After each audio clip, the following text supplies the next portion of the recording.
gloire soit rendue à notre Dieu.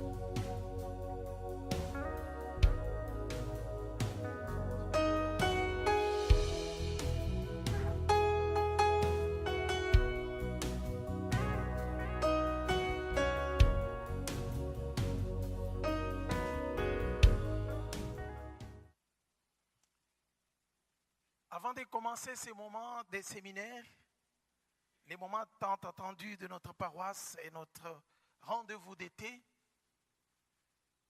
j'aimerais saluer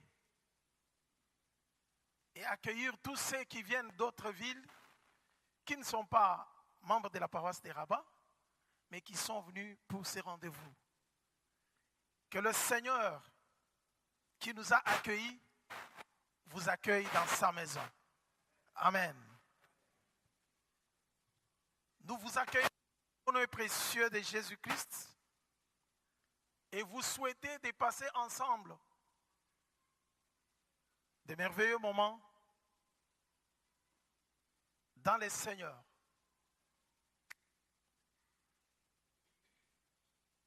Avec ces programmes déjà établis pour l'été, nous sommes à notre 3e édition. C'est un séminaire que nous organisons presque à la fin de chaque année ecclésiale, pendant l'été, pour en fait clôturer la vision que nous nous sommes donnée au début de l'année. Pour cette année, notre vision était tirée de Luc, chapitre 6, verset 40. Mais nous l'avons formulée de la manière suivante.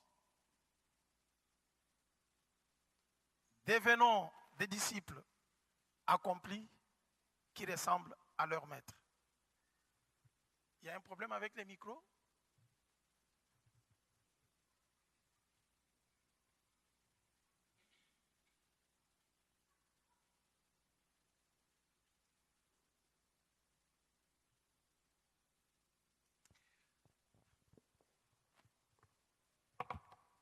Dans cette vision que nous nous sommes fixés depuis le début de l'année, notre objectif était que nous ne soyons pas des gens qui viennent, comme par habitude, en train de suivre quelqu'un que nous ne connaissons pas très bien, ou des suivistes, ou des gens qui se disent « nous allons à l'église puisque nous avons vu d'autres personnes partir à l'église. Nous allons à l'église puisque le parent nous avait dit qu'il faut aller à l'église. Nous allons à l'église puisque un ami m'avait invité et quand je suis arrivé là, je trouvais qu'il y avait des gens qui chantaient merveilleusement et c'est comme ça que je commence à aller pour entendre le chant afin que ça puisse adoucir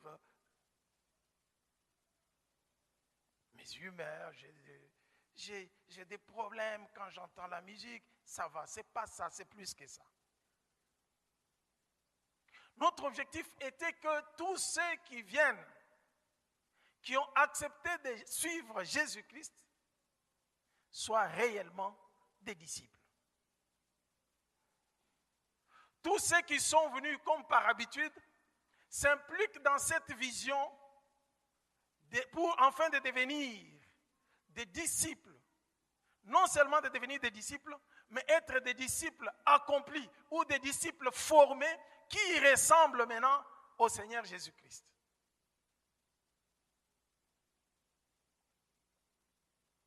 C'est pourquoi, permettez-moi, bien-aimés, d'introduire ces jours ou ces premiers jours du séminaire avec juste l'explication de notre vision, afin que nous puissions comprendre qui est un disciple de Jésus-Christ, pourquoi nous devons être des disciples de Jésus-Christ, quelle différence y a-t-il entre les disciples de Jésus-Christ et d'autres disciples qui ont existé, et quelle est la mission de ces disciples qui ont suivi Jésus. Parce que si nous ne comprenons pas ces choses, nous allons rater la cible. C'est pourquoi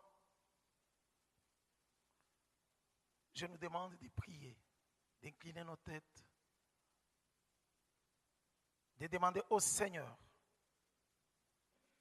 de nous parler, de nous introduire dans ces séminaires, afin de vivre la vision, de vivre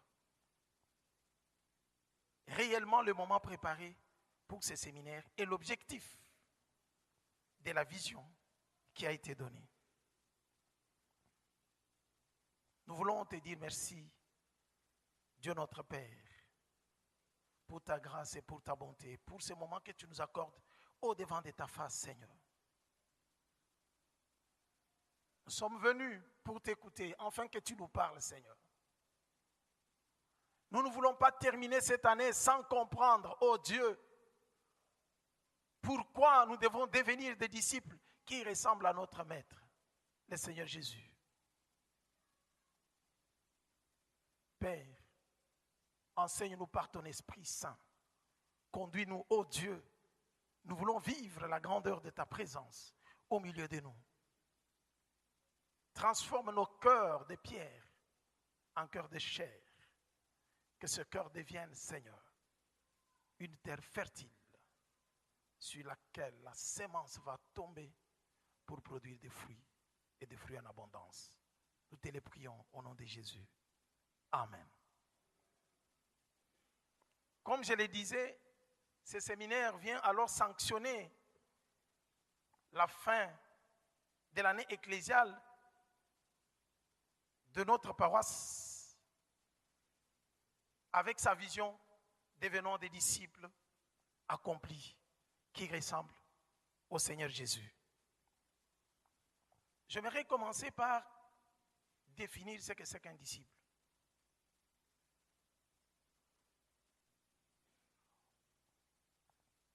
Un disciple est une personne qui reçoit l'enseignement d'un maître ou apprend d'un maître, adhère à l'enseignement ou à la doctrine, entre dans l'école du maître et cherche à lui ressembler. C'est ce qui va marquer la différence entre ceux qui croient seulement et ceux qui sont disciples. Un disciple est une personne qui reçoit l'enseignement d'un maître ou apprend, qui adhère à cet enseignement ou à la doctrine, qui entre dans cette école, dans son école, dans l'école du maître, et qui cherche à devenir comme son maître, qui commence à ressembler, qui fait un effort pour ressembler à son maître. Quand on parle de cette ressemblance, on veut voir la façon d'agir, la mission à accomplir, ce qu'on veut faire. J'aimerais faire comme mon maître le fait.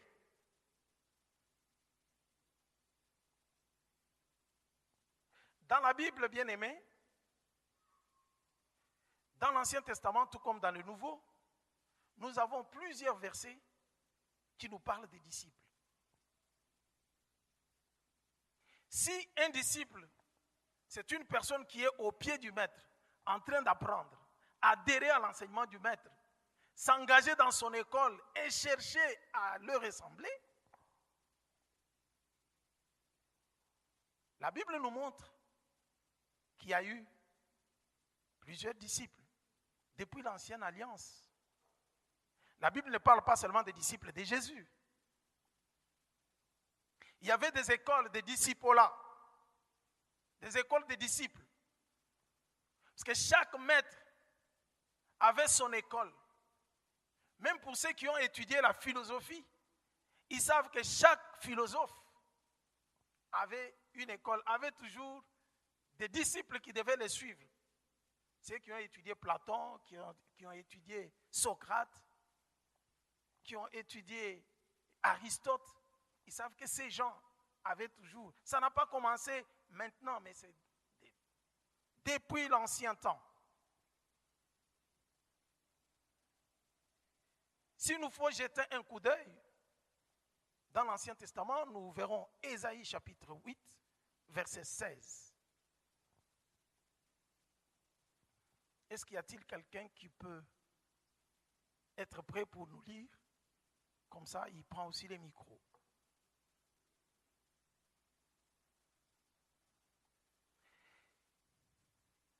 Ésaïe chapitre 8, 16. Vous verrez qu'on nous parle des disciples là-bas.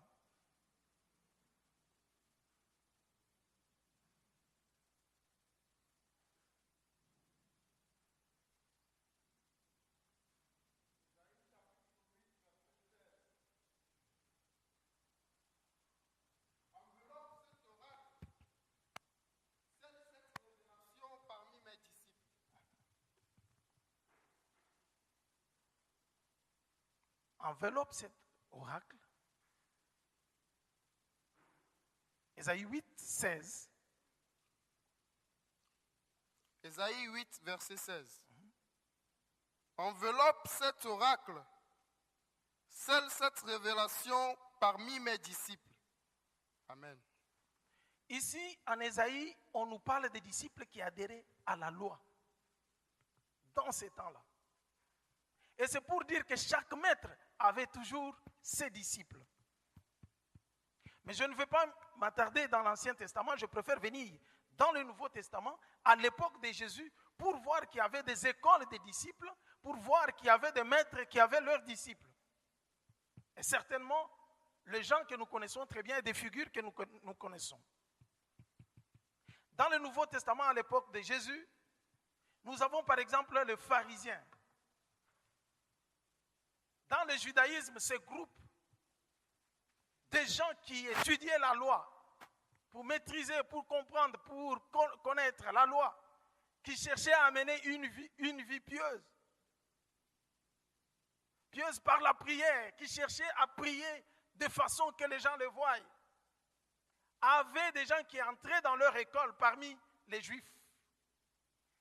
Et c'est la classe qu'on appelait les pharisiens. Ces gens qui connaissaient la loi allaient chaque fois poser des questions à Jésus pour savoir si Jésus maîtrisait la loi ou pas. Comme on disait qu'il était, comme les autres disaient, bon, il est aussi maître, nous allons voir, nous allons tester sa connaissance avec la loi pour voir s'il maîtrise très bien la loi.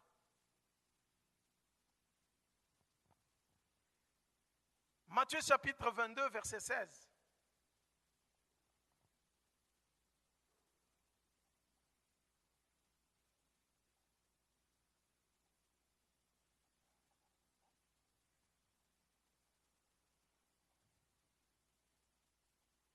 On peut commencer par le verset 15. Alors les pharisiens allèrent se consulter sur le moyen de surprendre Jésus par ses propres paroles. Ils envoyèrent auprès de lui leurs disciples, avec les Hérodiens, qui dirent, Maître, nous avons su que tu es vrai et que tu enseignes la voie de Dieu selon la vérité, sans t'inquiéter de personne, car tu ne regardes pas à l'apparence des hommes. Ils envoyèrent auprès de lui leurs disciples avec les Hérodiens, qui envoyèrent le pharisien.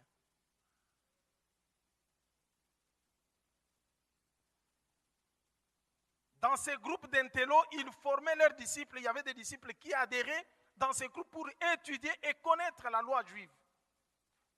Ils étaient des maîtres, ils maîtrisaient la loi, il y avait leurs maîtres et ils devenaient aussi dans ces groupes pour devenir des maîtres, pour ressembler aux maîtres qui maîtrisaient la loi. Puisque le maître, c'est celui qui maîtrise.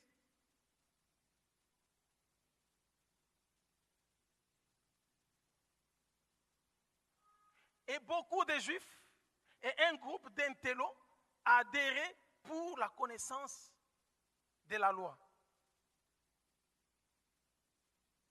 Et quand ils y entraient, ils devraient étudier, maîtriser et connaître la loi. Quand nous regardons dans la loi juive, on avait à peu près 613 lois qu'ils devraient respecter. Alors il fallait maîtriser tout ça de façon que quand il y a un problème qui surgit, comme tout bon juriste, article tel, ayant entendu que, ayant constaté que, l'article tel nous dit qu'il est tombé, il a fait ça, voilà les griefs retenus contre monsieur tel. À partir de tel article, il est condamné pour ça, pour ça. Les juristes le savent très bien. Et c'est comme ça que ces gens entraient à l'école pour maîtriser et pour chercher à comprendre, afin de défendre maintenant la loi. Il n'y avait pas seulement les disciples des pharisiens, il y avait aussi les disciples des Jean. Quand nous lisons Matthieu chapitre 9, verset 14, 11 à 12.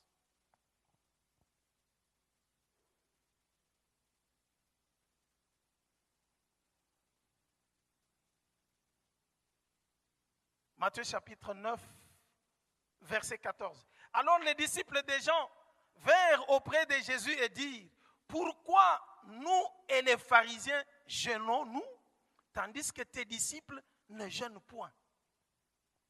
Ici, on nous fait sortir la catégorie des gens qui étaient des disciples. Non seulement des pharisiens, il y avait aussi des disciples des gens. Mais à leur grand étonnement, ces gens avaient appris de leur maître qu'ils devraient à tout moment jeûner et prier. Mais quand ils regardaient Jésus avec ses disciples, qui ne jeûnaient pas souvent, ils disent, mais il y a un problème. Et c'est comme ça que les disciples des gens s'approchèrent de Jésus pour lui poser la question. Mais nous, les disciples des gens, et les disciples des pharisiens, nous jeûnons, tes disciples à toi ne jeûnent pas. Et leur jeûne, c'était un jeûne religieux.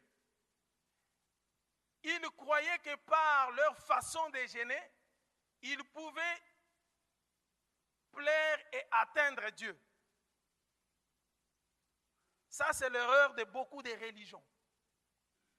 Religare, c'est-à-dire ceux qui nous relient à Dieu. Les gens pensent que par leurs propres efforts, ils peuvent alors atteindre Dieu. Alors que Jésus venait avec un autre enseignement. Qu'arriver à Dieu, ce n'est pas par les efforts que vous êtes en train de fournir. Ses disciples ne pouvaient pas jeûner puisqu'il était lui-même le chemin, la vérité et la vie. C'est lui qui les amenait auprès du Père. Comment ils pouvaient jeûner pour faire les efforts afin d'atteindre Dieu? C'est impossible. L'homme, par ses efforts, ne peut pas atteindre Dieu.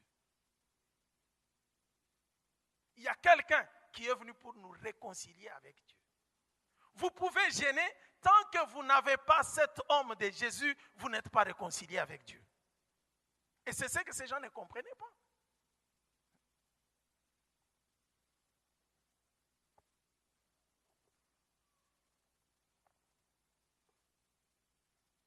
Nous avons parlé des disciples des Jean, nous avons parlé des disciples des pharisiens, nous avons vu qu'il y avait des disciples des Jean.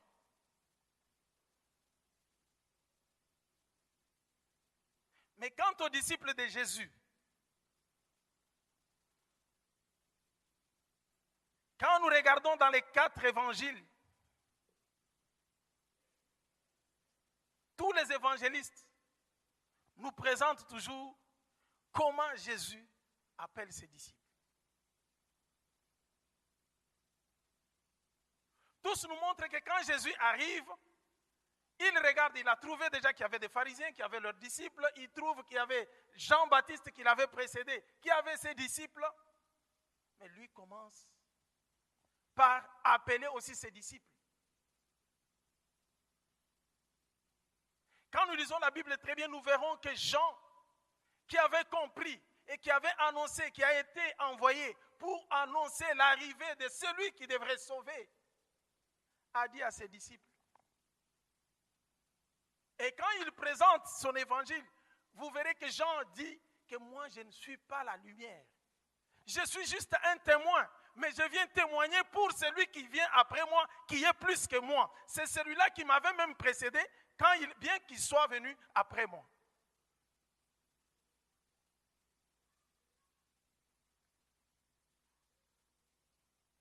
Et c'est comme ça que Jean pointait du doigt, montrait Jésus. Voici l'agneau de Dieu qui ôte les péchés du monde.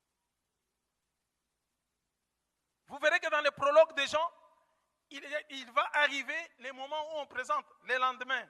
Les lendemains, il y a tel événement qui arrive. Les lendemains, il y a tel événement qui arrive. Les disciples des gens étaient là. Ils voient Jésus. Jean leur montre Jésus pour qu'ils puissent les suivre. Et ces disciples abandonnent leur maître pour suivre Jésus.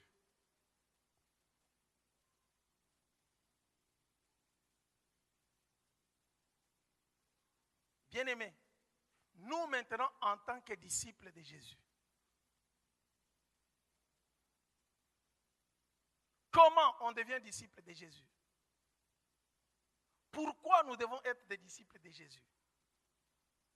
Qu'est-ce qui fait la différence entre les disciples de Jésus et d'autres disciples? C'est là le message clé de notre vision. Puisque si nous ne comprenons pas la différence entre les disciples de Jésus et d'autres disciples, nous pouvons suivre n'importe qui. On te dit, il y a tel prophète, tu t'en vas. Ah, il y a celui qui est sorti là-bas, il fait des miracles. Lui invoque même le feu descend du ciel. Tu deviens son disciple. Au lieu de devenir les disciples de Christ. C'est pourquoi dans notre vision, depuis le début de l'année, nous avons martelé pour dire à tous les fidèles qui viennent, à tous ceux qui ont accepté Jésus-Christ comme Seigneur et Sauveur, de ne pas être des suivistes. Je ne suis pas disciple d'un homme, qui qu'il soit, même s'il est pasteur.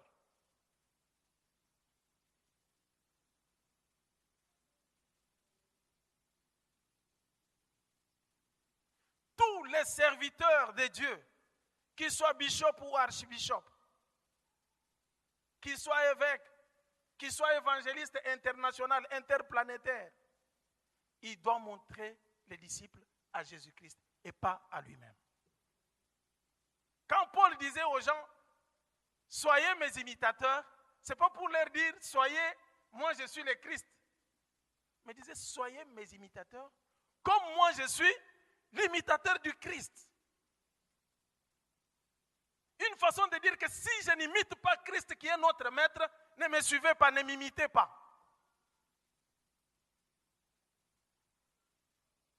C'est une façon de dire qu'il y a beaucoup d'erreurs. Les gens ne comprennent pas qu'ils doivent être des disciples de Jésus-Christ. Ils veulent devenir les disciples des hommes.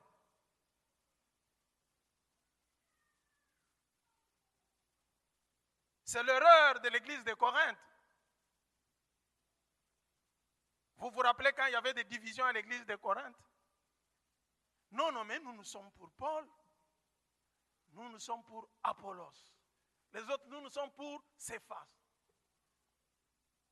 Quand Paul a appris ça, il s'est fâché. Il leur a dit, qui est Paul, qui est Apollos? Qui est Céphas? Ce sont des simples serviteurs, puisque celui qui est mort à la croix n'est ni Pierre, ni Paul, ni Apollos, mais c'est Jésus-Christ qui a racheté son église. C'est celui-là qui vous appelle pour que vous soyez des disciples. Voilà pourquoi nous disons, soyons des disciples. Des disciples de qui? Les disciples de Pasteur Camille?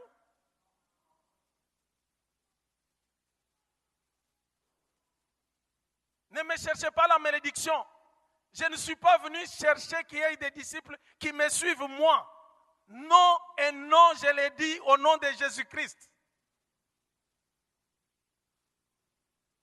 S'il faut que je vous montre quelqu'un, je vais vous montrer Jésus-Christ, puisque c'est celui-là qui est mort et qui est ressuscité pour vous. C'est celui-là qui donne la vie. L'homme ne peut pas vous donner la vie. Tout homme est mortel.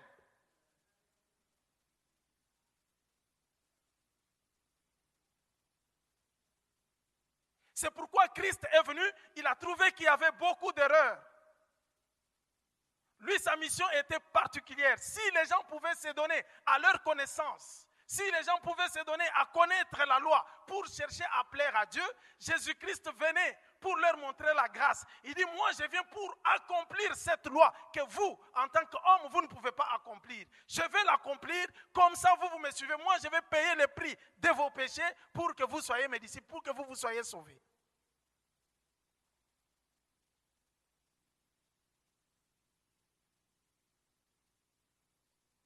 La mission de Jésus, pourquoi nous devons être des disciples de Jésus et non les disciples d'un homme? Puisque Jésus avait une mission particulière qui lui a été confiée. Quelle est la mission de Jésus? Nous connaissons très bien. S'il faut commencer par Genèse, depuis les jardins d'Éden, quand l'homme a chuté, Genèse chapitre 3, verset 15. La désobéissance de l'homme.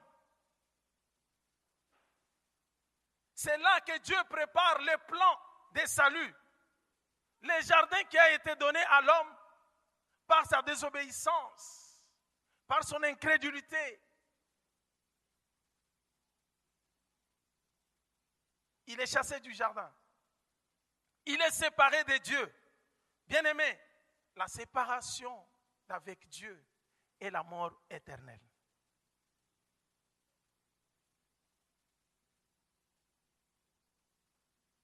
Comme l'homme était séparé de Dieu, par le mensonge de serpent, Dieu dit au serpent, Genèse chapitre 3, verset 15, « Je mettrai l'inimitié entre toi et la femme que tu as trompée, entre ta descendance et la descendance de la femme. C'est pourquoi, à partir de la femme, je susciterai une descendance qui viendra pour t'écraser la tête. Donc, mettre fin à la mort que tu as introduite, redonner la vie, réconcilier l'homme avec moi. »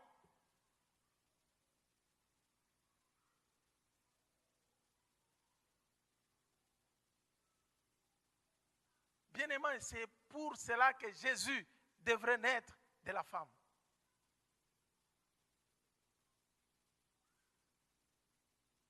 Quand Jésus est arrivé, c'était la bonne nouvelle. Comme nous l'avons parlé de l'évangile. L'évangile, c'est la bonne nouvelle. La bonne nouvelle, pourquoi? Puisque l'homme devrait être réconcilié avec Dieu. L'homme devrait vivre maintenant le royaume des cieux. Et c'est pour cela que Jean-Baptiste annonce l'arrivée de Jésus. Il dit aux gens, répentez-vous car le royaume des cieux est proche. Il fallait que les hommes vivent maintenant le royaume des cieux.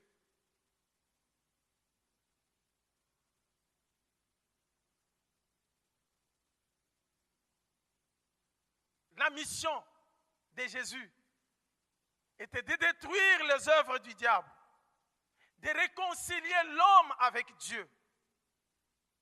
Et ça ne pouvait pas se faire avec toute descendance venant de l'homme.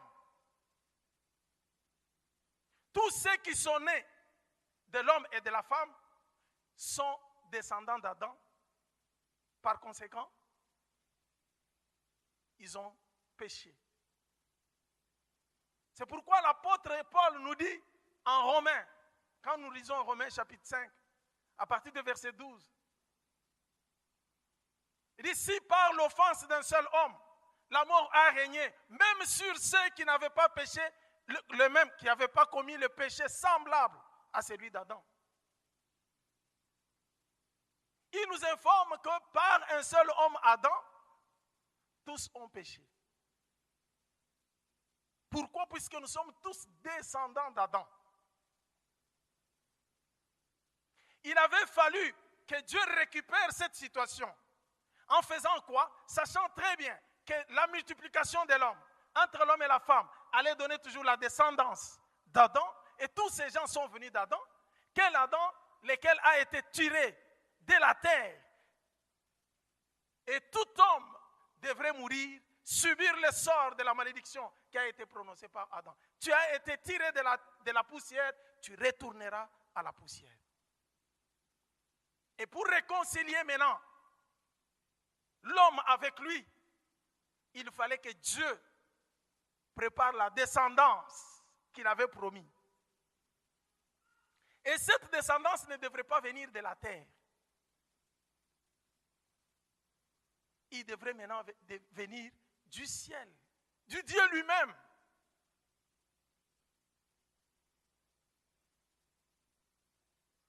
Pour avoir le caractère de Dieu.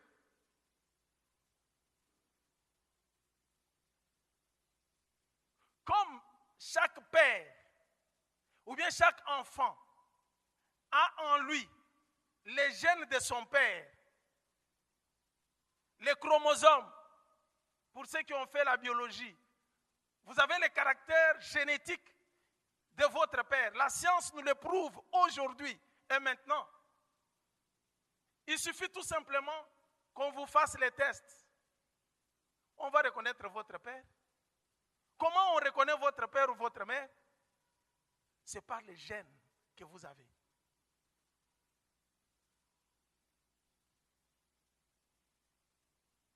En biologie clinique, quand on fait les tests, soit de paternité ou de quoi, pour les médecins et les biologistes qui sont là dans le domaine médical, ils savent qu'on fait le système HLA. Ce système est particulier. Quand on prélève, vous verrez, on dit, par exemple, à un enfant, donc son père n'est pas ici, il est à l'étranger, il déclare que c'est mon enfant, on veut prendre l'enfant, on dit, vous devez faire les tests de paternité. Il suffit tout simplement qu'on vous prélève, soit la salive, au niveau de la bouche, on gratte juste quelques cellules de la bouche, on va comparer avec les gènes de votre père, on trouvera les gènes identiques. L'enfant a des gènes de son père. Et il n'y a pas moyen de nier ça, on va te dire, bon, l'enfant t'appartient, monsieur. Si tu as trompé, on te dira, non, ce n'est pas ton enfant, puisqu'on ne trouvera pas les caractères génétiques de toi en enfant. Et c'est comme ça que Dieu avait voulu, pour réconcilier le monde avec lui, l'homme pécheur, il fallait qu'il y ait un deuxième Adam. Mais ce Adam ne devrait pas être Adam créé de la terre, puisque celui-là a amené la mort. Il avait fallu qu'il y ait Adam qui vient du ciel, qui est esprit, qui descend pour communiquer maintenant le caractère de Dieu, afin que l'homme puisse vivre le royaume de Dieu. 1 Corinthiens chapitre 15, verset 45.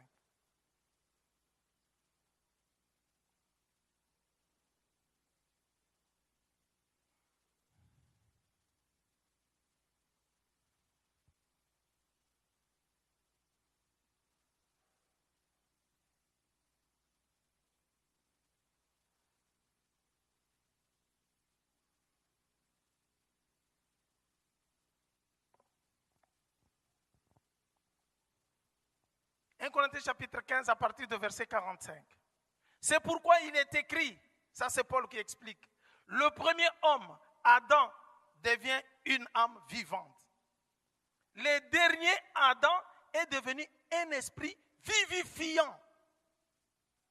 Si Adam tiré de la terre est devenu une âme vivante quand on a soufflé en lui, mais le deuxième qui est venu est un esprit qui donne la vie. Alléluia. Esprit vivifiant.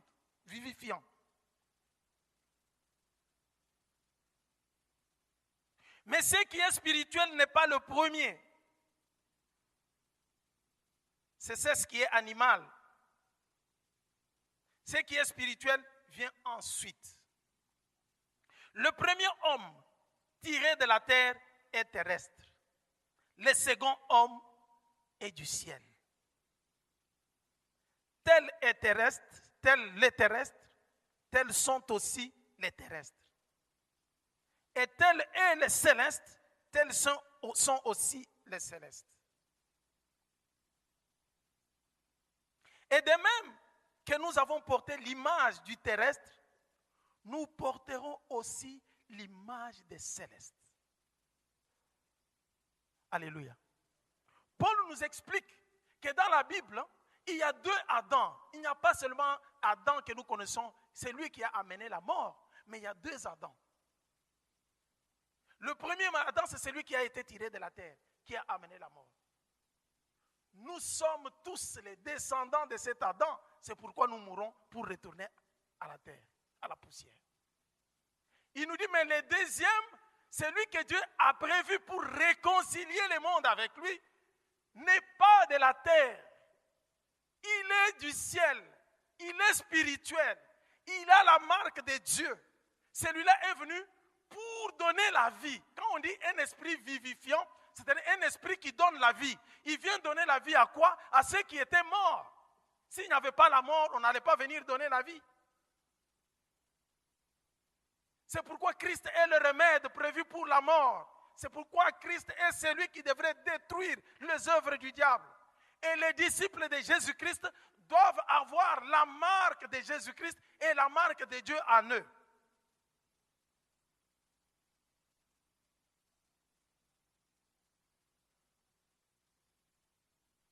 C'est par là que j'enchaîne comment nous devenons les disciples de Jésus-Christ. Nous avons vu que tout homme, qui qu'il soit, grand qu'il soit, avec tous ces titres qu'il a, est mortel. Les grands philosophes sont morts. Les grands prophètes sont morts. Personne n'a vaincu la mort. Mais le seul qui est venu du ciel est venu sur la terre. Il a vaincu la mort et il est ressuscité. Il est monté encore dans les cieux. La Bible déclare qu'il est assis à la droite du Père.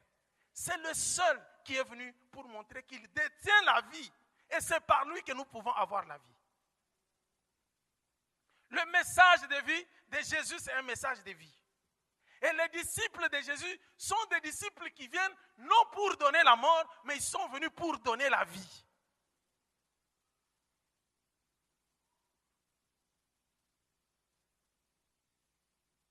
Les disciples de Jésus sont des gens qui sont venus, des personnes qui sont venus pour détruire les œuvres du diable comme leur maître a détruit les œuvres du diable.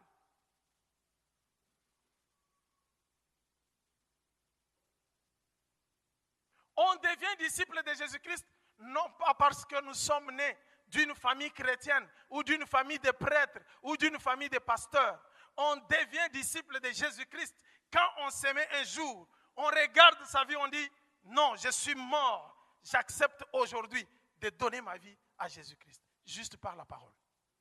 Il ne nous demande pas beaucoup de cérémonies. Il n'y a pas de cérémonie à faire. Non, entre, achète des bidons d'huile, achète du sel, tourne, fais comme ça. À ce moment-là, tu seras disciple. C'est faux et archi-faux. La formule est simplifiée de façon que chacun, quiconque, puisse recevoir la vie. Seigneur Jésus, je suis fatigué de ma vie. Je t'invite, viens, entre dans ma vie. Dirige et conduis ma vie. Dès qu'il arrive, il vient avec toutes les provisions qu'il faut. On devient disciple en acceptant Jésus-Christ comme Seigneur et Sauveur. En reconnaissant que nous sommes pécheurs. Je suis un pécheur de moi-même. J'ai lutté, ça ne va pas. J'ai lutté de moi-même, ça ne marche pas. Maintenant, je sens que je suis fatigué. Je peux lui donner ma vie. C'est pourquoi il dit, Matthieu chapitre 11, 28, « Venez à moi, vous tous qui êtes chargés et fatigués, et je vous donnerai du repos. » Si vous n'êtes pas encore fatigué de votre vie, Christ ne vous donnera pas du repos. Puisque vous allez vous dire, je suis capable de faire encore tel effort. Je suis capable de fournir encore tel effort. Vas-y, continue. Quand tu vas échouer, quand tout va échouer, à ce moment-là, implore sa grâce. Viens au secours, Seigneur Jésus. Il viendra.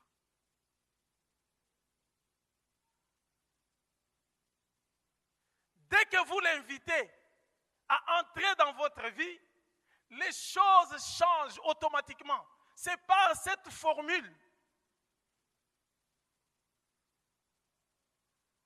de la parole tout simplement qu'on devient disciple. C'est pourquoi j'aime beaucoup Jean dans son prologue, quand nous lisons le premier chapitre de Jean. Il nous dit, au commencement était la parole. Il nous montre l'origine divine de Jésus-Christ. Il dit que la parole était Dieu, la parole était avec Dieu. Cette parole a existé avant la fondation, la création de toutes choses.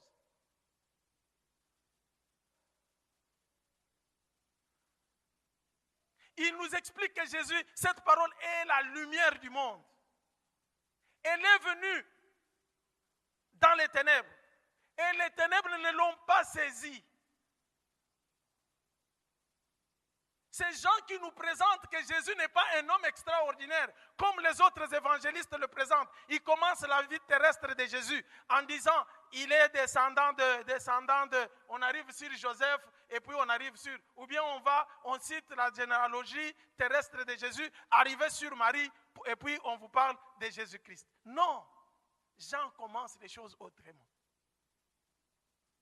Il dit, moi je vais vous montrer la christologie descendante.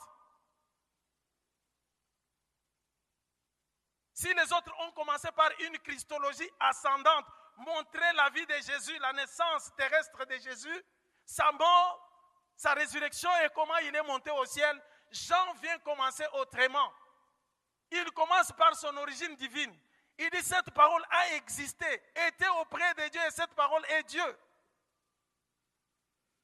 Elle est descendue du ciel, elle est venue habiter parmi nous. Elle est venue chez les siens ne l'ont point reçue. Et il dit, mais à tous ceux qui l'ont reçue, qui croient en son nom, il leur donne le pouvoir de devenir enfants de Dieu. Notre statut change.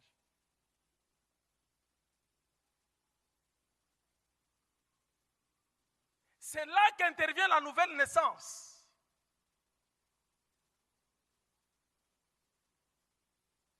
Une naissance, nous quittons d'une naissance naturelle, d'une naissance physique, d'une naissance biologique, dans le sens spirituel du terme. Et nous naissons de Dieu. C'est comme ça que Jean dit à tous ceux qui croient à son nom, il leur donne le pouvoir de devenir enfants de Dieu, lesquels sont nés. Il explique maintenant cette naissance. Non de la volonté de l'homme, ni de la chair. Ce n'est pas une naissance de la chair. Ce n'est pas parce que tu es descendant de tel père. Non. Mais tu deviens maintenant quelqu'un qui est né de Dieu. Sans passer par là. Quand tu es né de Dieu, c'est-à-dire que maintenant Dieu t'aimait au monde. Quand Dieu t'aimait au monde, la nature que tu as, les gènes que tu as en toi ne sont plus des gènes terrestres. Tu prends maintenant les gènes qui sont célestes. C'est comme ça que tu deviens un homme spirituel puisque Dieu est esprit.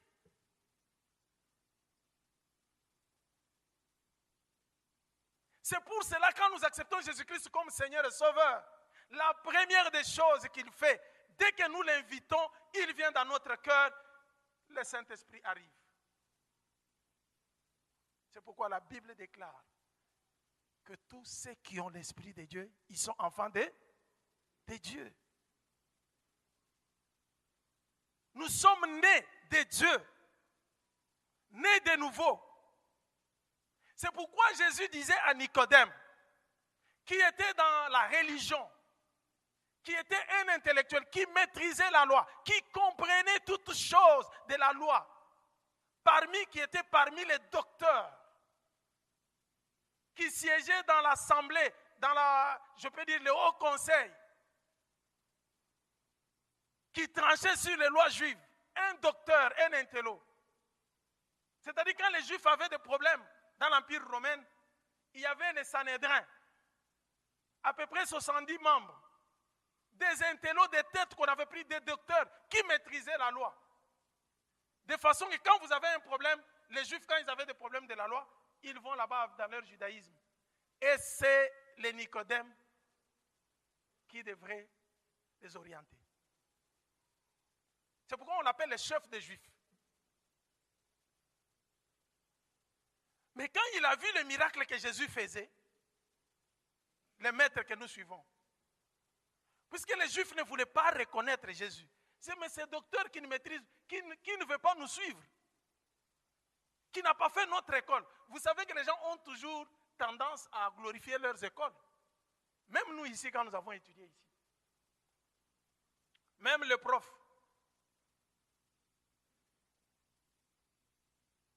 Regardez les cabinets de consultation médicale ici, vous verrez. Spécialiste en gynécologie, obstétrique, docteur de la faculté de Nantes en France. L'autre qui vient, donc je suis docteur de trucs, de Sorbonne, à Paris. Et l'autre va te marquer là-bas très bien les diplômes de thèse de doctorat reçus à l'université Harvard aux États-Unis, à Boston.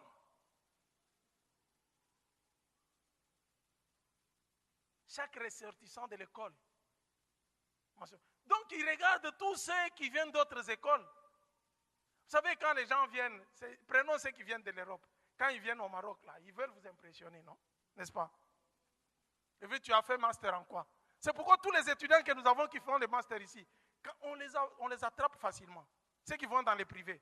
Il suffit qu'on écrive double diplomation et en France, ici, il va entrer directement. Dès qu'il entre, double diplomation. Tu as terminé où? Bon, j'ai étudié au Maroc, j'ai soutenu en France.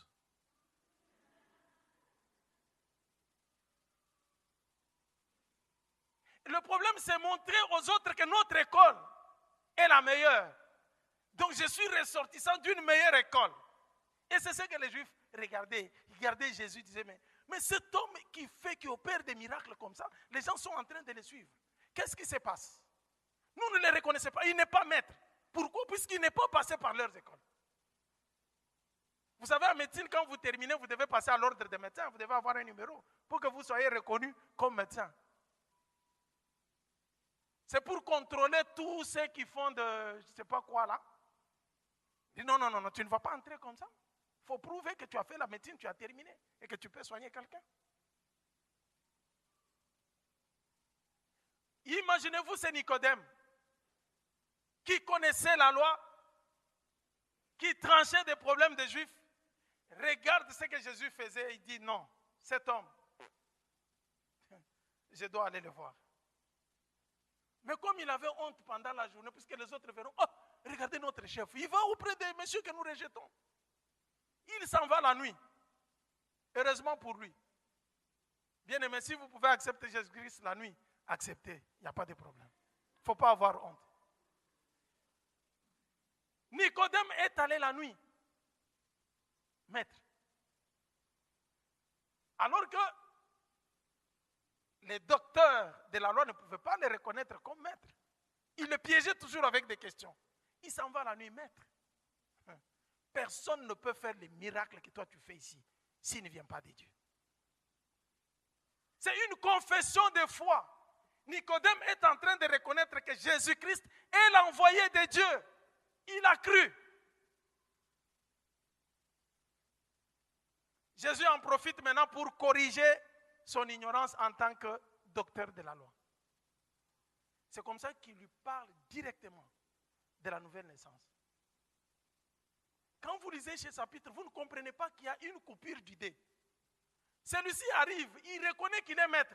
Directement, on vous pose le problème de la nouvelle naissance. Vous ne comprenez pas qu'il y a un peu une coupure d'idées? Vous savez pourquoi? C'est puisque Jésus devrait lui donner ce qui est essentiel pour lui.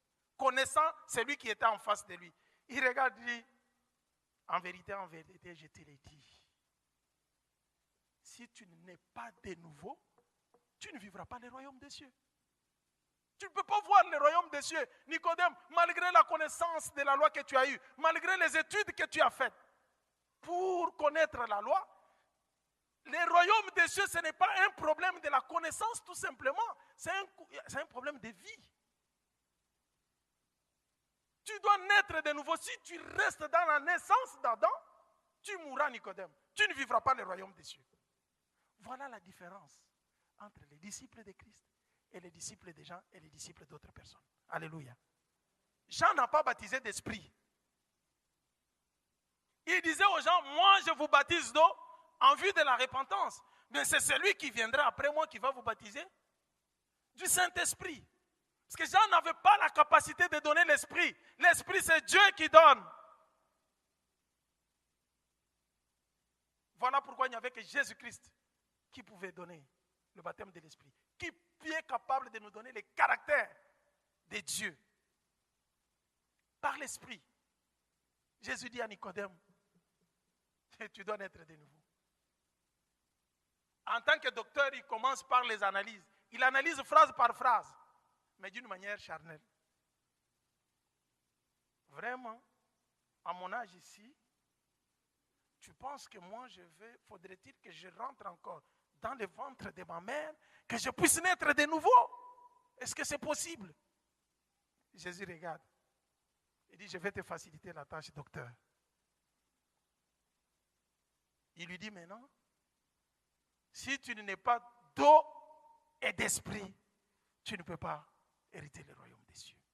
La nouvelle naissance, Jésus va montrer qu'il faut passer par les eaux et avoir le Saint-Esprit. Tu passes par les eaux, tu reçois le Saint-Esprit, tu vis le royaume des cieux. Et c'est de cette manière qu'on est de nouveau. On croit, oui. On a cru en Jésus-Christ. On doit passer par l'eau et on doit être baptisé du Saint-Esprit. Là, on reçoit la marque de Dieu, on commence à vivre la vie de Dieu. Parce que c'est par l'Esprit de Dieu que nous pouvons être appelés enfants de Dieu. Ce qui est différent d'autres disciples, ils pouvaient avoir la connaissance d'autres choses. Imaginez-vous quand nous lisons Actes des Apôtres chapitre 19. L'apôtre Paul arrive, il rencontre les disciples de Jean. Il leur pose la question, de quel baptême avez-vous été baptisés? Ils disent, des baptêmes de Jean. Ah bon? Avez-vous déjà entendu parler du Saint-Esprit? Ils disent, nous n'avons même pas entendu parler de ça. Il dit non. Jean, s'il était venu, c'était pour vous montrer le Christ. C'est pourquoi ils ont été baptisés au nom de Jésus-Christ. Et l'apôtre Paul a imposé les mains. Ils ont reçu le Saint-Esprit. C'est ça, être disciple. Il n'y a pas de disciple si on n'est pas né de nouveau. Il n'y a pas de disciple si on n'est pas passé par les eaux et qu'on a reçu le Saint-Esprit de Dieu. Qu'est-ce qui montre que nous sommes des disciples? Oui, quand on reçoit l'Esprit de Dieu, on entre dans l'école de Jésus-Christ. C'est pourquoi quand il a envoyé ses disciples, il leur a dit, allez, faites de toutes les nations des disciples, baptisez-les au nom du Père, du Fils et du Saint-Esprit. Enseignez-leur à observer tout ce que je vous ai prescrit. Enseignez-leur à observer tout ce que je vous ai prescrit. Voici, je suis avec vous. Après avoir reçu le baptême, les disciples, c'est celui qui demeure dans l'enseignement de son maître.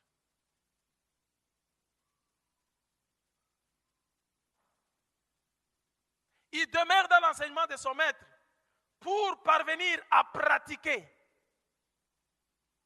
ce que le maître a fait. Ce que le maître lui a montré.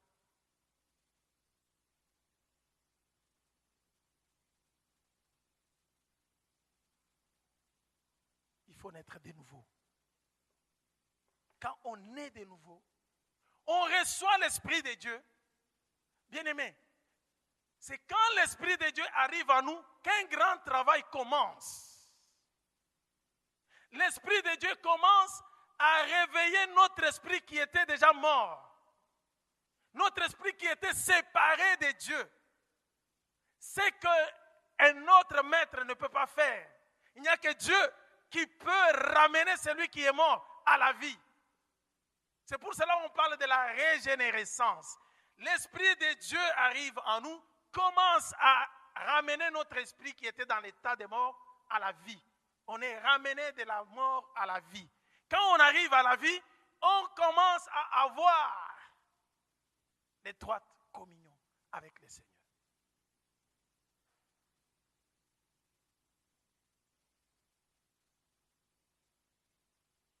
Et c'est à ce moment-là que le Saint-Esprit commence un travail à enlever, il commence à détruire petit à petit tous les mauvais caractères, tout ce qui est, toutes sortes de scories qui étaient en nous, les mauvais comportements, les désirs de la chair, les mensonges, l'impudicité, les vols, les injures, tout ce qui était mauvais. Le Saint-Esprit commence à travailler pour vous donner le caractère de Dieu. Il commence à éliminer un à un. C'est ce qu'on appelle les fruits du Saint-Esprit.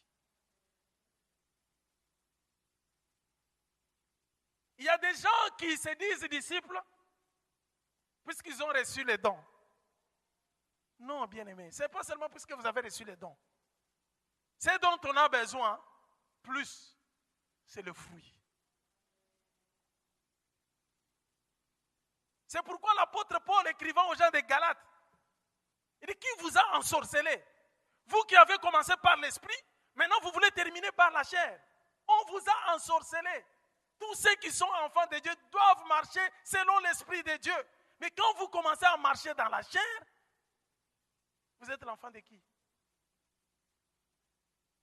Point d'interrogation. Et c'est comme ça qu'il dit à Galates chapitre 5, il dit, marchez selon l'esprit et vous n'accomplirez pas les désirs de la chair.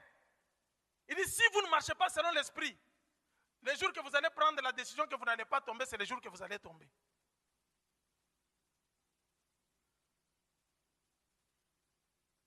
Vous allez vous repentir 1000 fois pour les mêmes péchés.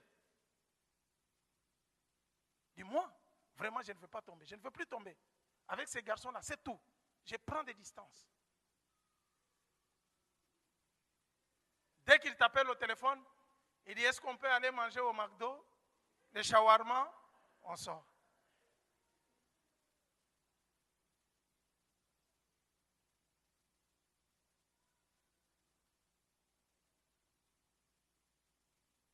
La Bible dit, fuyez l'impudicité. Quelque autre péché que l'on peut commettre, ce péché est hors du corps. Mais celui qui commet l'impudicité ne pêche pas seulement contre Dieu, il pêche même contre son propre corps. Il détruit les temples de Dieu. Les jeunes disent amen très bien. Les amens commencent à baisser là.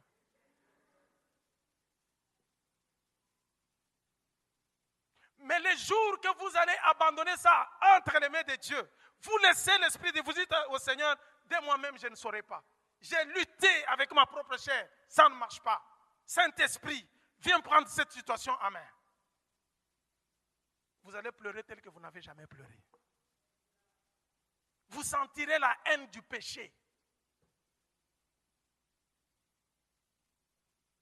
Ce qui marque la différence entre les disciples de Jésus et d'autres disciples, c'est le caractère de Dieu en nous, c'est l'esprit de Dieu.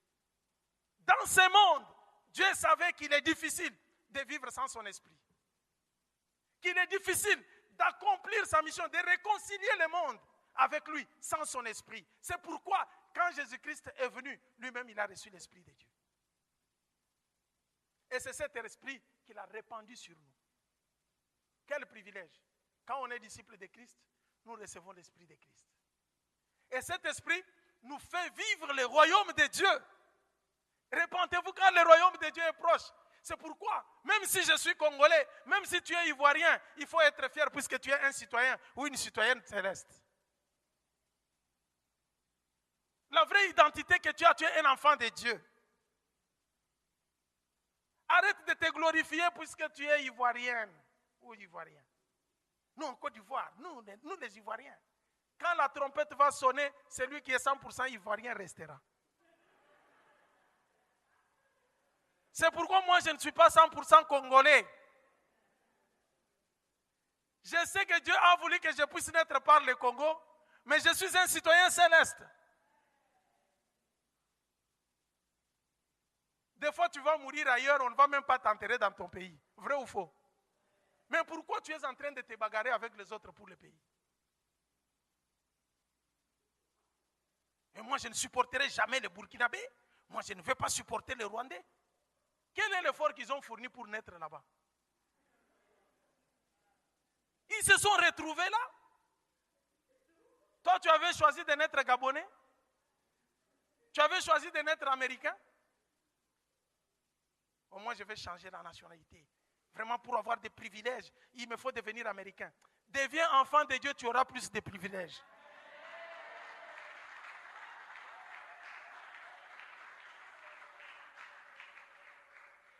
Sois fier de ce que tu es. Je suis congolais, mais je sais que ma cité est céleste. Quand la trompette va sonner, je me retrouverai avec le Seigneur Jésus. C'est pour cela que le Saint-Esprit m'a été donné. Pour que je mène une vie de Dieu. Si la trompette sonne, je vais m'envoler vers le Seigneur. Je ne supporterai jamais les Centrafricains. Tu es charnel.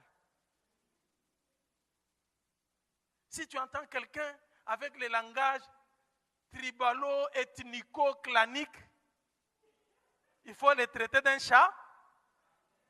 Il faut lui dire qu'il est charnel avec tout amour. Dis frère, tu es charnel. Ici, nous formons la famille de Dieu.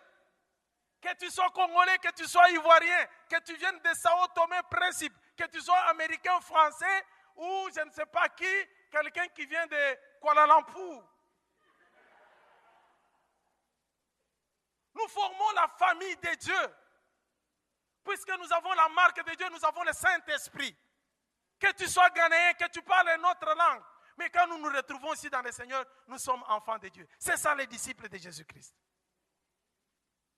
Et ces disciples doivent travailler pour les royaumes de leur Père, non pour les royaumes terrestres.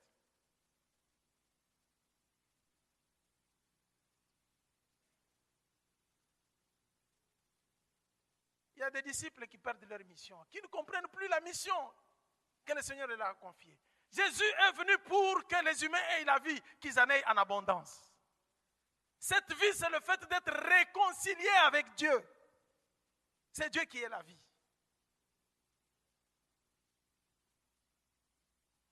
Pour cela, il faut la nouvelle naissance, avoir l'Esprit de Dieu. Sans l'Esprit de Dieu, on ne peut pas chercher à ressembler à Christ. Puisque Christ lui-même, la Bible nous dit, en lui habitait quoi? Toute la plénitude divine.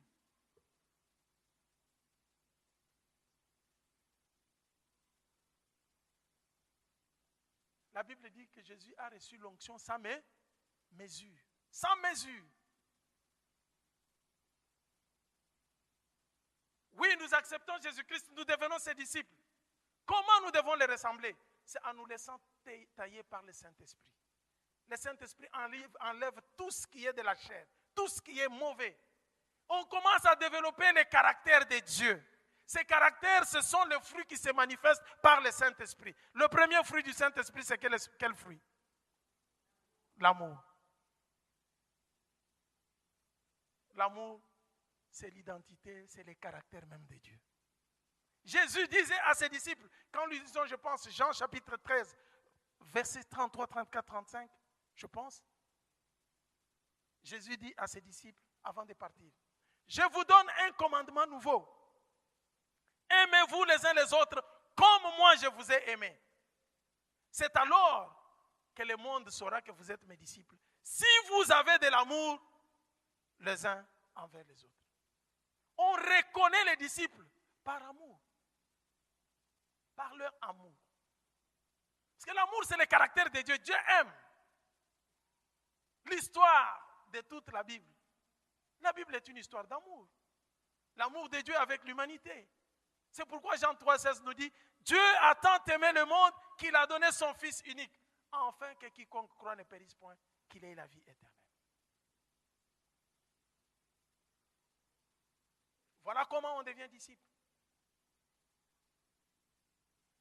Mais avec Jésus, qui a formé le premier disciple pour les envoyer, afin qu'il forme aussi d'autres disciples.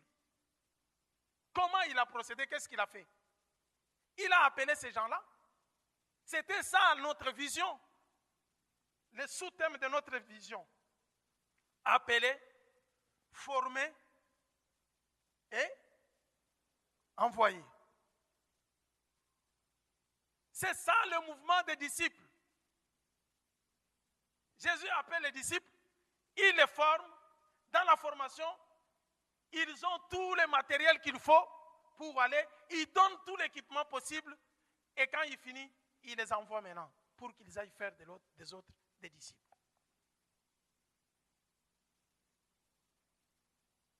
Comme je le disais pour l'évangélisation, au moment de l'évangélisation, de l'enseignement sur l'évangélisation pour tous, il n'y a que celui qui est disciple qui peut faire de notre disciple. Si toi-même tu n'es pas disciple, comment tu peux faire quelqu'un d'autre disciple?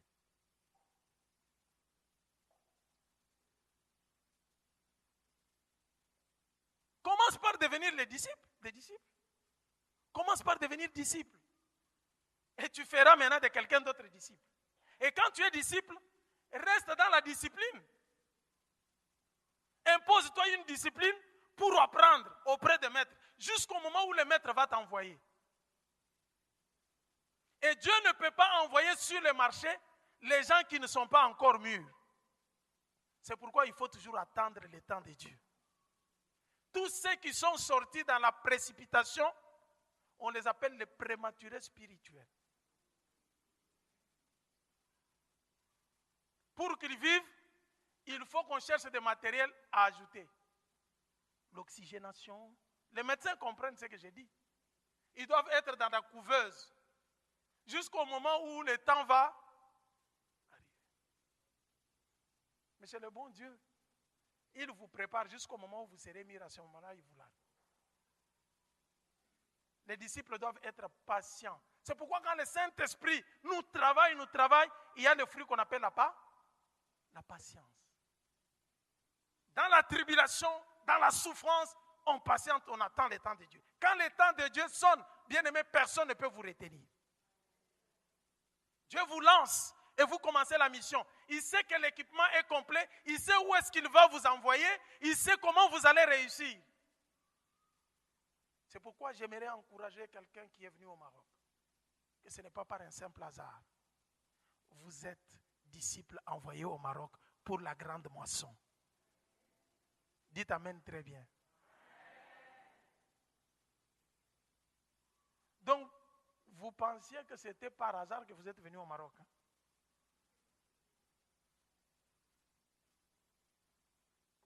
Nous allons terminer avec l'exemple de comment Jésus formait et il envoyait les disciples.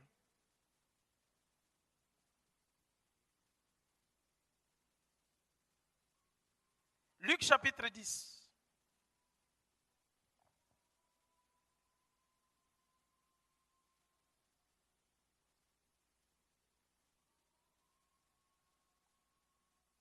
Luc chapitre 10. Nous allons lire du premier verset jusqu'au verset 11. On va sauter, on va lire le verset 17 à 23. Après cela, le Seigneur désigna encore 70 autres disciples. Il les envoya 2 à 2 devant lui dans toutes les villes et dans tous les lieux où lui-même devait aller. Où lui-même devait aller. Il envoie ses disciples. Il les envoie 2 à 2. Il leur dit, la moisson est grande, mais il y a peu d'ouvriers. Priez donc le maître de la moisson d'envoyer des ouvriers dans sa moisson. Partez, voici je vous envoie comme des agneaux au milieu des loups. Ne portez ni bourse, ni sac, ni souliers. Ne saluez personne en chemin. Dans quelque maison que vous entriez, dites d'abord que la paix soit dans cette maison. Et s'il se trouve là un enfant de paix, votre paix reposera sur lui. Sinon, elle reviendra à vous. Demeurez dans cette maison-là, mangeant et buvant ce qu'on vous donnera. Car l'ouvrier mérite son salaire. N'allez pas de maison en maison. Dans quelque ville que vous entriez et où on vous recevra, mangez ce que vous sera présenté. Guérissez les malades qui s'y trouvent et dites-leur, le royaume de Dieu s'est approché. Mais dans quelque ville où vous entriez et où l'on ne vous recevra pas, allez dans ces rues et dites, nous secouons contre vous la poussière même de votre ville qui est attachée à nos pieds. Sachez cependant que le royaume de Dieu s'est approché de vous. Les disciples de Jésus-Christ sont les disciples des royaumes. Quand il vous arrive, c'est pour vous faire vivre le royaume de Dieu. Jésus est en train d'envoyer les disciples. Là, il n'est pas encore mort. Le Saint-Esprit n'est pas encore venu le jour de la Pentecôte. Après la formation, après que les disciples aient appris auprès de Jésus, Jésus veut maintenant les envoyer en stage. J'appelle ça stage. Comme les médecins qui apprennent, on les envoie en stage à l'hôpital. Jésus envoie ses disciples Allez-y maintenant. Il les envoie 2 à 2. La Bible nous dit, il envoie ses disciples là où lui-même devait partir. C'est-à-dire que les disciples devraient aller accomplir la mission que Jésus avait l'habitude d'accomplir. Et c'est pour cela qu'ils sont appelés disciples. Ils sont partis et il leur donne des avertissements. Ne croyez pas que sur les champs, quand vous allez partir, les choses seront faciles. C'est pourquoi il leur dit, je vous envoie comme des brebis au milieu de quoi? Des loups. Celui qui nous envoie en mission nous donne déjà la prévision. C'est pourquoi je vous dis, n'ayez pas peur. Mais soyez tout simplement prudents. Il montre qu'il y a les dangers. Faites attention. La mission n'est pas toujours quelque chose de simple et de facile. Mais vous devez être très prudent. Puisqu'il y a des loups qui vont chercher à détruire les brebis. Il dit, allez-y, mais quand vous allez amener la paix, n'amenez pas de troubles. Là où vous allez trouver qu'il y aura des troubles, amenez la paix. C'est pourquoi on appelle les disciples de Christ les fils de paix. Puisque notre maître, on l'appelle prince de qui? De quoi? Prince de paix. Prince de paix. Partout où vous irez, dites que la paix soit avec vous. Le royaume des cieux est un royaume de paix. Et les disciples de Jésus, ce sont ceux qui amènent la paix.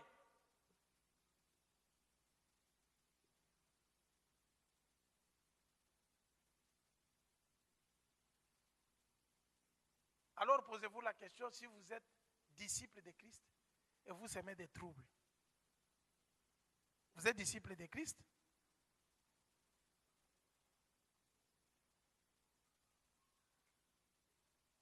Les disciples sont partis, ils font la mission. Jésus leur dit, allez-y, guérissez les malades, chassez les démons. Quand on vous donne à manger, mangez. Il leur donne l'avertissement. Ne croyez pas qu'on va vous recevoir partout. Hein. Quelque part, on va vous chasser. Il dit, mais quand on vous reçoit, présentez la paix. Si on vous chasse, secouez juste la poussière, partez. C'est pourquoi l'évangile n'est pas forcé. On ne force personne, on n'impose personne. Les disciples sont partis avec ce pouvoir de Jésus. Lisons à partir de 17 jusqu'à 23. Luc 10, 17 à 23. Les 70 reviennent avec joie, disant, Seigneur, les démons même nous sont soumis en ton nom. Jésus leur dit, je voyais Satan tomber du ciel comme un éclair. Voici, je vous ai donné le pouvoir de marcher sur les serpents et les scorpions et sur toute la puissance de l'ennemi. Et rien ne pourra vous nuire. 20. Cependant, ne vous réjouissez pas de ce que les esprits vous sont soumis, mais réjouissez-vous de ce que vos noms sont inscrits dans le cieux. En ce moment même, Jésus tressaillit de joie par le Saint-Esprit et il dit, je te loue, Père, Seigneur du ciel et de la terre, de ce que tu as caché ces choses aux sages et aux intelligents, et de ce que tu les as révélées aux enfants. Oui, Père, je te loue de ce que tu l'as voulu ainsi. Verset 22. Toutes choses m'ont été données par mon Père, et personne ne connaît qui est le Fils, si ce n'est le Père, ni qui est le Père, si ce n'est le Fils, et celui à qui le Fils veut le révéler. Et se tournant vers les disciples, il leur dit en particulier, ayez les yeux qui voient ce que vous voyez. Amen. Jésus donne une explication. C'est par là que nous allons finir, bien-aimés. Il dit aux disciples d'aller accomplir la mission que lui devrait accomplir, de donner la paix, de guérir les malades, d'annoncer la bonne nouvelle, de chasser les démons. C'est puisqu'il savait que sans cette provision de la puissance, ils ne peuvent pas tenir devant les démons. Si nous sommes capables de nous lever aujourd'hui, de parler démons, je te chasse, c'est au nom de Jésus. C'est puisque nous avons reçu le pouvoir. Un disciple est toujours rempli du Saint-Esprit, a toujours l'Esprit de Dieu pour faire face à l'adversité du diable sur le terrain. Et c'est ça, détruire les œuvres du diable. Sans le Saint-Esprit, on ne peut rien. On ne peut rien. Un disciple ne peut pas accomplir la mission, ne peut pas être transformé en lui-même sans le Saint-Esprit. Il ne peut pas accomplir la mission sans le Saint-Esprit. C'est pourquoi nous avons besoin de l'Esprit de Dieu. L'Esprit nous transforme, c'est bénéfique pour nous. Nous donne d'abord le caractère de Dieu, après il nous donne la capacité d'affronter maintenant l'adversité, d'affronter le diable, de détruire maintenant les œuvres du diable. C'est pourquoi j'aime être le disciple de cet homme qui fait de moi enfant de Dieu, qui me donne le Saint-Esprit, de façon que quand les démons viendront, ils ne me feront rien au nom de Jésus-Christ.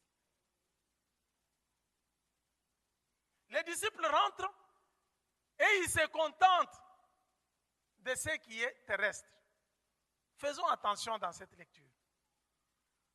Les disciples regardaient leur gloire. Pour la première fois, ils sont arrivés dans les maisons des gens, ils ont trouvé les malades. Soyez guéris au nom de Jésus. Les malades sont guéris. Ils arrivent, ils trouvent les possédés. Mauvais esprit sort au nom de Jésus. Le mauvais esprit est parti. Ils se regardent, ils disent, c'est nous. Ils étaient étonnés. Ils rentrent en train de se réjouir. Il dit à Jésus, Maître, même les mauvais esprits nous sont soumis. Nous avons chassé les démons en ton nom, ils sont partis. Nous avons guéri les malades. Leur joie, c'était le fait de guérir le... Jésus regarde, dit, mes disciples ne doivent pas se limiter sur ce qui est charnel seulement, sur ce qui est visible comme ça, sur ce qui attire la gloire de ce monde. Il dit, mais l'objectif, ce n'est pas tout simplement chasser les démons. Il dit, ne vous réjouissez pas seulement puisque les démons vous sont soumis, mais réjouissez-vous puisque vos noms sont inscrits où? La finalité de l'évangile, c'est les cieux, Seigneur bien-aimé. Même si nous chassons les démons, sachez-le très bien que la finalité, la plus grande joie, c'est d'être assis avec le Seigneur. Christ est venu pour nous donner le salut. Ne soyons pas distraits. Travaillons pour notre salut. Remettons-nous entre les mains du Saint-Esprit, qu'il nous modèle comme l'argile entre les mains du potier, qu'il nous donne la forme qu'il faut pour que nous soyons des disciples. Quand nous serons sur le terrain, que nous puissions accomplir la mission pour le salut des âmes. Les disciples de Christ est venu pour qu'il y ait le salut des âmes. Pas pour se réjouir, puisque les démons sont partis. Les démons peuvent partir, les maladies peuvent. Mais à quoi sert-il à un homme de gagner le monde entier s'il perd son âme? La finalité d'un disciple, c'est viser les ciels. Amen. Que le Saint-Esprit nous aide. Nous sommes là pour apporter le salut. Pour amener les gens dans le royaume de Dieu. Ce n'est pas pour notre propre gloire, bien-aimés. Les dons que le Saint-Esprit nous donne, c'est pour servir le Seigneur, le mettre à la disposition des autres. Pour que ces gens trouvent la paix et que l'évangile soit annoncé et que les âmes soient sauvées. Alléluia. Devenons des disciples, formés. Accomplis là, c'est-à-dire dans d'autres versions on dit les disciples formés qui deviennent comme maître. Notre maître nous a formés.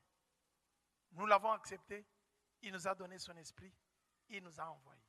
Il nous a appelés, il nous a formés, il nous a équipés, il nous a envoyés pour aller annoncer le salut. Les disciples accomplis, c'est celui qui accomplit le salut de l'humanité. C'est pourquoi, dans tous les évangiles, il dit, allez, faites de toutes les nations mes disciples, pour qu'ils soient sauvés. En quoi nous sommes disciples? Puisque nous nous réunissons, puisque nous chantons, puisque nous louons le Seigneur ici. Mais le vrai disciple, c'est pour le salut des âmes. Il est transformé par le Saint-Esprit et le Saint-Esprit l'aide à aller accomplir la mission du Seigneur, qui est le salut des âmes. Que le Seigneur vous bénisse.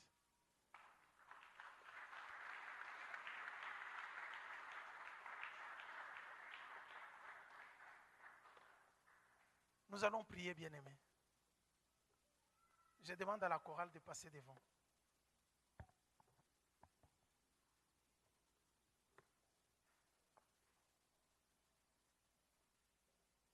Bien-aimés, demandons au Seigneur de nous transformer pour que nous soyons des vrais disciples. Les disciples qui ressemblent au Seigneur Jésus, qui a la mission de sauver l'humanité. Les disciples qui sont transformés par le Saint-Esprit pour la gloire de Dieu. Les disciples qui restent fidèles à leur maître, même dans les temps difficiles et dans les circonstances difficiles. Est-ce que nous pouvons nous lever?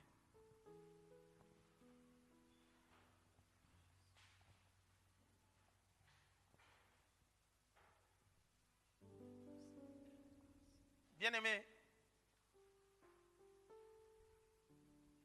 je nous demande de ne pas sortir de ces lieux tels que nous sommes entrés. Que le Seigneur fasse de nous des disciples. Les disciples formés qui ressemblent au Seigneur. Les disciples qui ont le caractère de Dieu en eux. Les disciples qui reflètent l'amour. Les disciples qui servent le Seigneur dans la vérité, dans l'esprit et dans la vérité.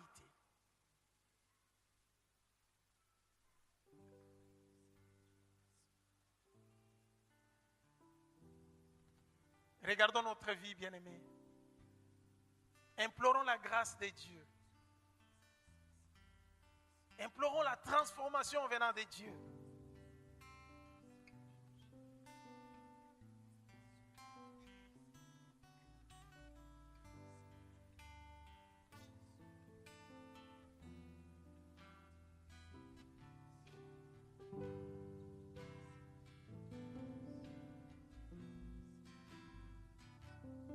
Qu'est-ce qui vous empêche, bien-aimé, à devenir un disciple accompli? Qu'est-ce qui vous empêche, bien-aimé, à servir le Seigneur comme un vrai disciple, formé comme un vrai disciple accompli, qui ressemble au Seigneur Jésus, qui ressemble à son Maître?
Bien-aimés, à présent, nous allons commencer par regarder tout ce qui est comme obstacle au devant de nous pour que nous puissions être de vrais disciples. Que chacun se pose la question. Que chacun se demande, qu'est-ce qui m'empêche de devenir un vrai disciple accompli? Qu'est-ce qui m'empêche? Quel est le caractère? Quel est le péché? Quel est le mal qui m'empêche toujours de ressembler à Christ? C'est le premier pas que nous allons faire. La Bible déclare que si nous disons que nous n'avons pas de péché, 1 Jean, bien. Si nous disons que nous n'avons pas de péché, nous nous séduisons nous-mêmes. La vérité n'est point en nous. Mais si nous confessons nos péchés, Dieu est juste et fidèle pour nous les pardonner. Et le sang de son Fils nous purifie de toute iniquité. Bien-aimés, le caractère du péché nous empêche de ressembler à notre Maître. Regardons notre vie. Lèvons-nous contre ce péché. Lèvons-nous contre cet obstacle qui nous empêche d'accéder à la puissance et à la plénitude du Saint-Esprit, qui nous bloque toujours, qui bloque toujours notre marche, qui nous fait toujours tomber.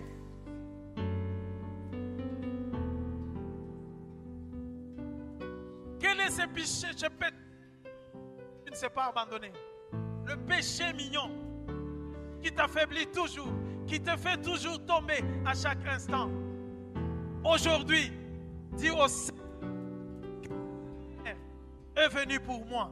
Dis au Seigneur que ce séminaire est venu pour que le Saint-Esprit m'amène à la dimension de vivre comme Christ. Je ne veux plus mener une vie de péché. Je vais te ressembler.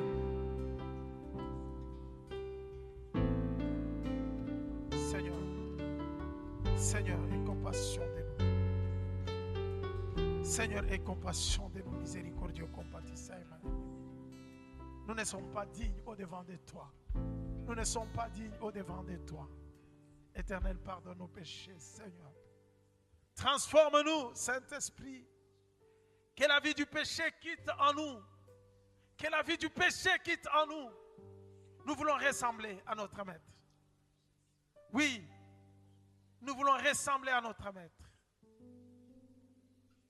Seigneur, que la vie du péché, que la sémence du péché soit déracinée de nous au nom de Jésus. Accorde-nous au Seigneur ta grâce. Accorde-nous au Seigneur grâce. Accorde-nous au Seigneur ta grâce. Accorde-nous au Seigneur ta grâce. Accorde-nous au Seigneur ta grâce. Nous demandons pardon puisque Christ a payé de son sang pour que nous soyons purifiés et sanctifiés. Oui. Que ton sang, Seigneur, nous pardonne. Que ton sang, Seigneur, nous pardonne. Que ton sang, Seigneur, lave nos péchés. Que ton sang, Seigneur, lave nos péchés. Alléluia. Nous voulons être transformés aujourd'hui.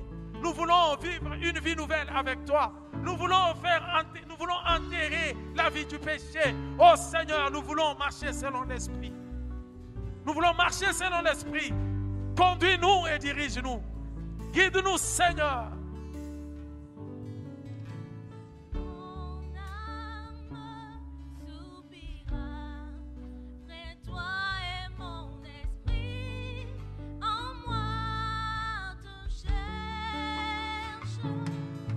Le péché affaiblit, le péché tue. Bien-aimé, il ne faut pas cacher le péché. Parle au Seigneur. Le temps est donné pour recevoir le pardon de Dieu. Dieu veut marcher avec nous.